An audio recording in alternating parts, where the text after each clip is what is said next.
Agora tá quase tudo pronto para a gente fazer a ligação entre a mesh e a armadura. Eu só queria que antes a gente fizesse algumas verificações que vocês podem repetir aí no arquivo de vocês. A primeira é ver se os objetos estão com o centro em comum. O centro é esse pontinho laranja, né, o ponto pivô do objeto.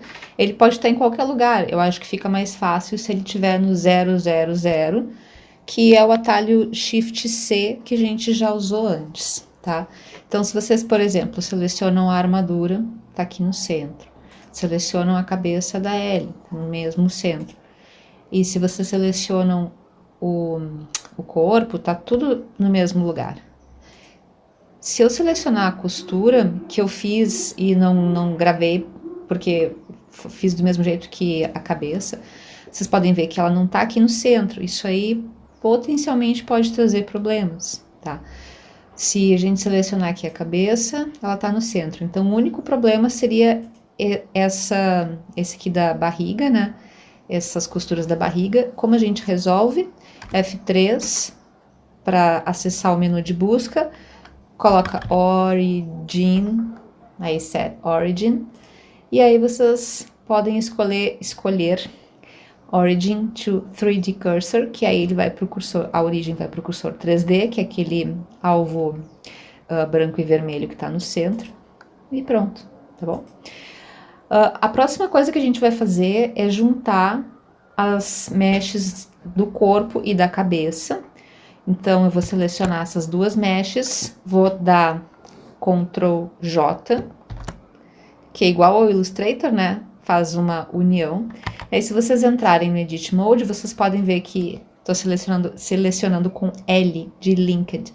Vocês podem ver que ele faz a seleção separada, porque não é a mesh, ela não está exatamente, ela não está unida pelos vértices, né? Então, vocês têm, elas estão separadas, porém, elas estão dentro do mesmo objeto. Isso aí seria o equivalente no Illustrator a gente fazer um grupo, tá? Então, vamos fazer desse jeito.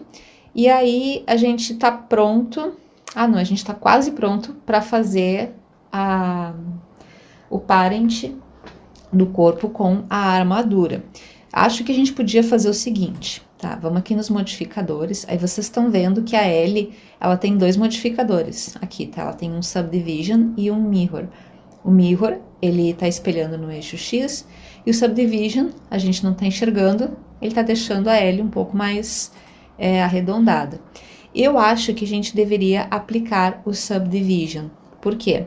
Porque quanto mais vértices a Ellie tiver, melhor vai ficar a deformação. Se a gente deixar com os vértices que ela tem agora, vamos entrar aqui no modo de edição, vocês não precisam entrar, eu tô entrando, tá?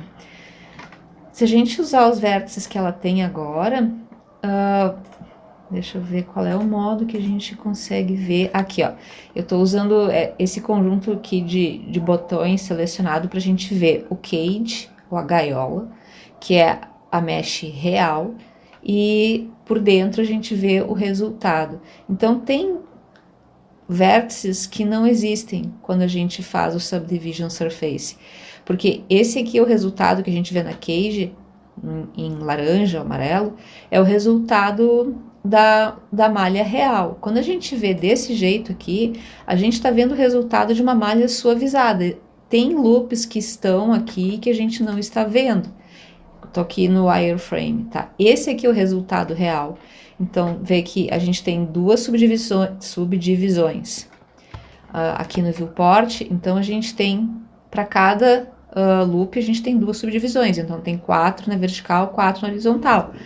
Vê que eu tô aqui com a seleção de vértice e eu não consigo acessar certos vértices. Esse aqui eu consigo, mas esse aqui, por exemplo, eu não consigo. Por quê? Porque ele não é um vértice de verdade, digamos assim. Ele só existe no modificador.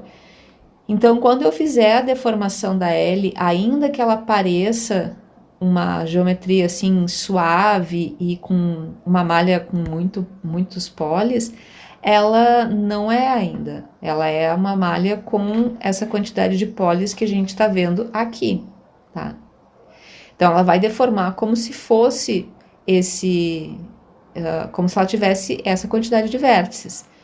Então, pensa assim, pensa que vocês têm uma folha, tá? Uma prancha de papelão, tá? Um papelão daqueles corrugados de fazer embalagem para transportar várias caixas, tá?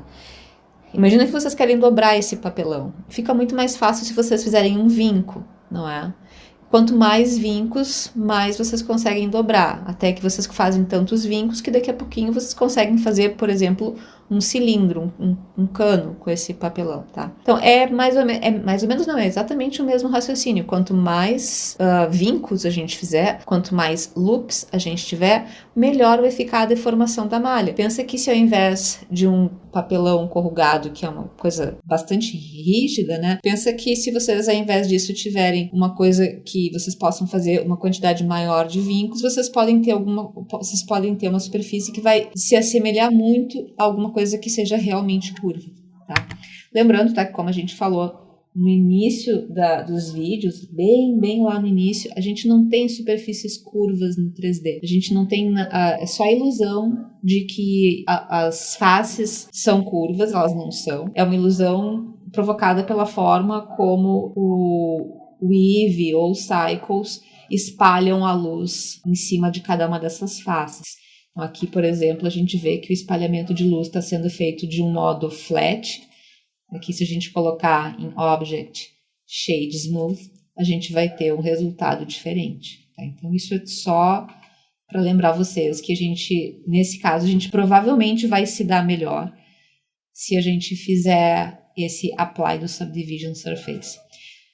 Qual é a questão aqui? Tá? A questão é que se a gente faz o Apply do Subdivision Surface, a gente vai ficar com uma malha muito densamente... com muitos polígonos, tá? Eu vou ficar aqui, no meu caso, com quase 19 mil polígonos, que eu acho que é bastante, tá? Mas eu acho que vai valer a pena. Então, o que vocês podem fazer, tá? Talvez nesse ponto vocês possam fazer uma cópia da L. Olha aqui, deixa eu tirar aqui. Vocês podem fazer Shift D, tá? Tem L corpo 2 aqui. Vou colocar L cópia de segurança. Vocês podem fazer isso por causa de vocês quererem voltar atrás. Porque depois que aplicar o modificador, o Subdivision Surface, vocês não vão conseguir voltar atrás mais. Tá? E aqui eu vou trocar o nome de L corpo para apenas L. Tá? E a L cópia de segurança, que não é problema ter, né? Provavelmente a gente não vai precisar, mas também é bom a gente ter. E tem esse olho aqui que tá sobrando que eu vou deletar. Feito isso, então, tá? A gente pode fazer a mesma coisa aqui com as costuras também. Ctrl J. Só vamos ver se elas estão aqui no mesmo ponto pivô. Elas não têm nenhum modificador. Deixa assim. Enfim, tá. Eu vou aplicar o Subdivision Surface. Aplicou. A gente não viu mudanças, mas agora quando a gente entra no Edit Mode, a gente pode acessar um monte de vértices que antes a gente não podia. E a gente tem o Mirror. O Mirror eu vou pedir para a gente não ativar ainda. E a gente ativa quando a gente terminar de consertar todos os probleminhas que vão acontecer quando a gente unir um esqueleto à malha. Gente, olha só, esse vídeo acabou ficando meio longo, tá? Ele tá com 9 minutos, eu vou parar ele por aqui. E aí no próximo vídeo eu vou fazer a união dos dois.